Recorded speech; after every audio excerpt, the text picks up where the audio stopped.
Je me réveillais tout le temps la nuit parce que j'avais cette image dans ma tête qu'il allait venir, qu'il allait me couper, qu'il allait se tuer derrière. Dans sa tête, c'était « si moi j'arrive pas à l'avoir, personne pourra l'avoir ». Bonjour, je m'appelle Nourène, je suis créatrice de contenu et je viens témoigner de l'harcèlement que je subis de la part de mon ex. Alors, on s'est rencontrés il y a un peu plus d'1 an et on n'est plus ensemble depuis pratiquement 4 mois. La rupture, elle a débuté quand j'ai eu des soupçons d'infidélité. Donc j'ai directement arrêté la relation et à partir de ce moment-là, il a totalement switché. Au début, c'était mignon parce qu'il essayait de revenir, etc. Je me disais voilà, il veut juste me récupérer parce qu'il est amoureux. Il m'appelait, il m'envoyait des messages, mais ça devenait un peu anxiogène parce que je lui demandais d'arrêter de m'écrire, d'arrêter de m'appeler. Quand j'allais en vacances, je voulais vraiment profiter du moment et essayer vraiment d'oublier cette relation et de couper les ponts, mais il ne me laissait pas parce que chaque fois qu'il m'écrivait, je le bloquais, il récréait un autre numéro derrière. Il a créé au moins 50 numéros différents en 3 mois pour essayer de me contacter, que ce soit sur WhatsApp, iMessage, par mail. Il venait devant ma porte, etc. Donc c'est vrai qu'au début, personne ne voyait le mal, que ce soit mon entourage, son entourage, disait juste non, il est vraiment amoureux de toi, etc. Mais je le ressentais vraiment comme de l'obsession et ça m'oppressait vachement et j'arrivais plus à vivre. En fait, normalement, je me levais le matin, je recevais 10 messages, je le bloquais, à midi, je recevais d'autres messages, l'après-midi, pareil, jusqu'au jour où j'ai commencé à remarquer qu'il me suivait. En fait, à chaque fois que j'allais quelque part, il savait où j'étais. Je sais pas comment il fait pour à chaque fois savoir où je suis, me suivre. Pareil, j'étais à Cannes dans un resto, je sors du restaurant et il était là, il a fait semblant qu'il était au téléphone, alors que pas du tout. Mais là où ça a commencé vraiment à m'inquiéter, je suis allée à Miami avec un pote à moi et je n'ai mis nulle part mon adresse, nulle part mon hôtel et il a réussi à retrouver mon hôtel. Il m'a envoyé des fleurs à mon hôtel. Il y avait une autre fois où j'étais à Dubaï dans un resto avec des amis et là je reçois des messages de sa part en mode oui, je sais que t'es à telle table avec telle personne, t'es habillée de telle manière, etc.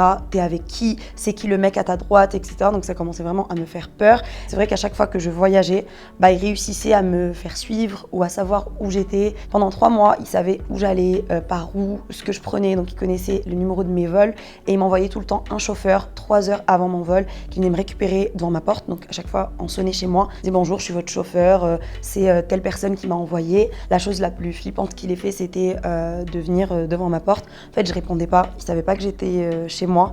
Et à chaque fois, il prenait son téléphone et il écrivait je te vois, je sais que t'es là, ouvre-moi. Et la fois où il a vraiment abusé, c'est qu'il est venu à 10h jusqu'à 15h. Donc je suis pas sortie de chez moi, j'arrivais pas à sortir parce que je ne voulais pas lui ouvrir. Et à partir de ce moment-là, il a compris que j'allais pas lui ouvrir. Donc des fois, en fait, il venait plus devant ma porte, mais il m'attendait dans mon parking. Donc à chaque fois que j'allais prendre ma voiture, il m'attendait devant ma voiture pour essayer de me parler, pour essayer de me convaincre encore une fois de me remettre avec lui. C'est vrai que ça m'a beaucoup impactée. J'arrivais plus à rester chez moi toute seule parce que en fait, dès que j'entendais un bruit, j'avais peur que ça soit lui. Et souvent, c'était lui, en fait, dès que quelqu'un sonnait chez moi, il m'envoyait aussi des médicaments. Par exemple, en fait, dès que je disais quelque chose en story, une fois j'étais malade, j'avais dit oui, j'ai mal à la gorge et tout.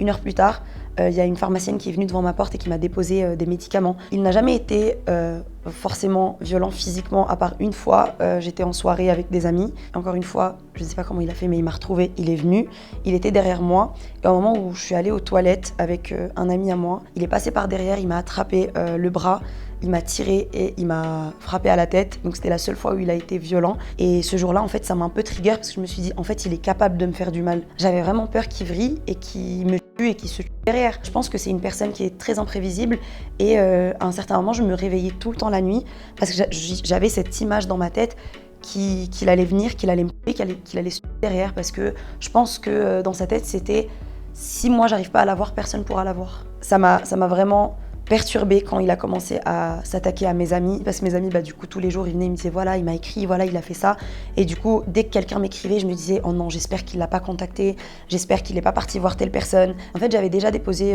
une main courante parce que je voulais pas porter plainte etc. Et ce qui m'a fait porter plainte, parce que j'ai porté plainte au final, c'est vraiment le fait qu'il aille harceler mes amis et que Richard une fois m'a appelé et m'a dit Nourène aujourd'hui j'ai vraiment eu peur de rentrer chez moi, j'avais eu peur qu'il soit devant ma porte ou quoi. Et là, je me suis dit, en fait, c'est pas possible. Et je suis allée directement porter plainte. Mais malheureusement, voilà, on n'a pas pu mettre une mesure d'éloignement parce qu'il fallait attendre le jugement. Et malheureusement, pour avoir une date de jugement, ça peut prendre plusieurs mois, voire plusieurs années.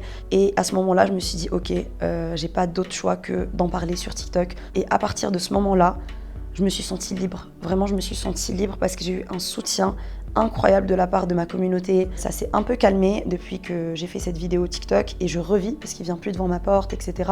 Mais ça continue avec encore des comptes TikTok, continue à contacter mon entourage. Moi aujourd'hui, ce que j'espère pour la suite, c'est que la police puisse faire quelque chose pour les femmes qui se sentent en danger parce que c'est pas normal d'aller porter plainte. Et quand je porte plainte, on me dit voilà, tu dois attendre encore des mois, voire des années pour avoir une mesure d'éloignement. Et j'ai pas envie qu'une femme subisse je sais pas, des violences physiques, que ça arrive jusqu'à un féminicide ou quoi pour qu'on puisse réagir. Notre état psychologique, on a tendance à le minimiser et les violences psychologiques aussi parce qu'elles sont invisibles, mais malheureusement c'est celles qui font le plus de dégâts. Donc c'est vrai que là j'essaie de me reconstruire doucement. J'ai reçu énormément de messages de beaucoup de femmes qui me disent voilà, qu'elles ont aussi un harceleur, qu'elles n'arrivent pas à s'en débarrasser. Le conseil que j'ai à donner à ces femmes, c'est vraiment d'en parler et de ne pas faire la même erreur que moi, d'attendre 3 mois pour le faire. Il ne faut jamais rester dans une relation toxique, une relation qui vous fait sentir mal, une relation où vous vous sentez oppressé, etc. Je sais qu'il y a beaucoup de femmes qui restent dans une relation parce qu'elles ont peur d'être seules, elles ont peur de tout recommencer,